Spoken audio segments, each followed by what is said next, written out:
The Middle Ages were a challenging period for women, marked by distrust and disdain from the church. Women's roles were largely confined to submissiveness, first to their fathers and then to their husbands. Regardless of their status, whether queens, abbesses, or commoners, women had minimal influence over society. The Middle Ages, often referred to as the Dark Ages, were indeed grim for many reasons. The lack of modern amenities like medicine, antibiotics, laws, technology, and running water would be unappealing to us today. This era, spanning from the 5th century to the late 15th century, bridged the gap between the fall of the Roman Empire and the dawn of the Renaissance. In today's episode, we delve into the difficult lives of women during medieval times and the harsh realities they faced. One particularly distressing aspect was early marriages. Girls, especially those of noble birth, were often married off as soon as they could bear children, typically around the age of 12. These marriages aimed to preserve wealth, produce heirs, prevent conflicts, and form strategic alliances. Childbearing was considered the primary and often sole purpose of women during the Middle Ages. Those too poor to afford servants also had to raise and care for their children. Women were expected to spend much of their early adulthood pregnant, with girls often married between the ages of 12 and 17. For example, Saint Bridget of Sweden, who later founded the Brigittine nuns and monks, married at 13. Margaret of York, the sister of Edward IV, was considered alarmingly old for being unmarried at 19 and faced social scorn.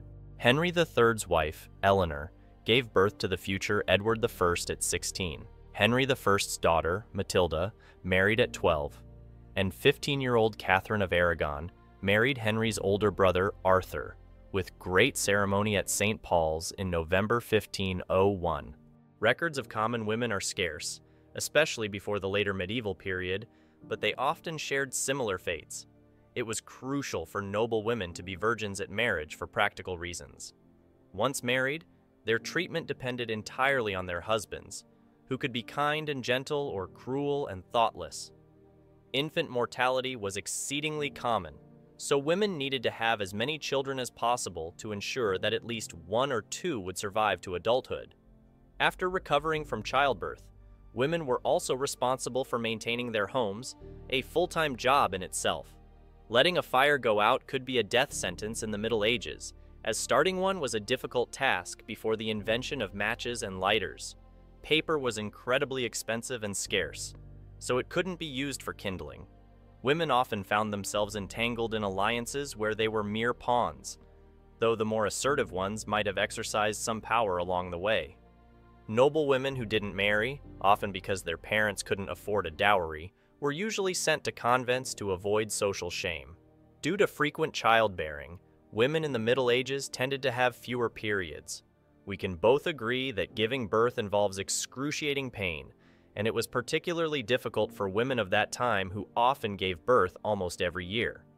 Today, advancements like fetal monitoring, ultrasound scans, and epidurals have significantly reduced the risks for both mother and baby during pregnancy and childbirth. However, in the medieval period, giving birth was incredibly dangerous. Each labor presentation could be fatal for both mother and child.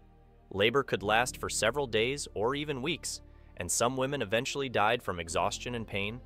While cesarean sections were known in the Middle Ages, they were uncommon and typically only performed if the mother was already dead or dying.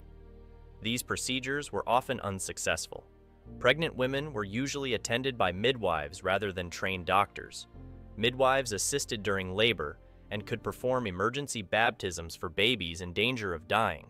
Most midwives had no formal training and relied on practical experience gained from years of delivering babies. New mothers might survive labor only to die from various postnatal infections and complications. Equipment was basic, and manual intervention was common, offering little protection against these dangers. Even Jane Seymour, the third wife of Henry VIII, died shortly after giving birth to the future Edward VI in 1537. The Middle Ages in Europe presented a paradoxical attitude toward prostitution, with both tolerance and condemnation. In early medieval France, sex workers faced public humiliation as a means of repressing the trade. Disturbingly, some women were sold by their families to generate funds. Others entered the profession willingly to support themselves. Due to the lack of preventative measures, these women frequently became pregnant, and many abandoned their babies as raising children in such an environment was undesirable. Archaeological sites of brothels reveal that almost all baby graves contained male children, suggesting that, in some places, female babies were actually raised. Many people believe that sexually transmitted infections, STIs, were punishments for immoral acts, primarily affecting sex workers and adulterers. The most common STI during the Middle Ages was gonorrhea, documented since Greco-Roman times, which was usually found in women. Gonorrhea could cause sterility, blindness in infants born to infected mothers, and pus discharge. Unfortunately, people in the Middle Ages lacked the knowledge to properly diagnose and treat such diseases. Their treatment methods were often ineffective and sometimes harmful. Mercury, a highly poisonous substance, was commonly used to treat STIs. People would rub mercury on their skin or, in some cases, inject it into women. Other treatments included leeching and hitting the genitals with heavy objects.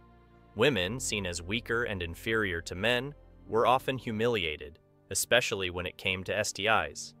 Women in the Middle Ages were often portrayed as carriers of disease and could be banished from bathhouses if infected. Men who contracted diseases frequently blamed women for their condition. Punishments for adulterous women were severe and humiliating, such as the removal of their noses and ears to ensure they remained undesirable by disfiguring their faces. In contrast, adulterous men usually faced fines or were simply pardoned. Women accused of promiscuity might be locked into a drunkard's cloak or subjected to the walk of shame. This punishment was common for perceived acts of promiscuity or being an overbearing wife. Women were forced to walk barefoot through the city, often dressed only in their petticoats. The rough, sharp stones of the streets and the large crowds who gathered to stare, laugh, and bang basins and pans added to their humiliation.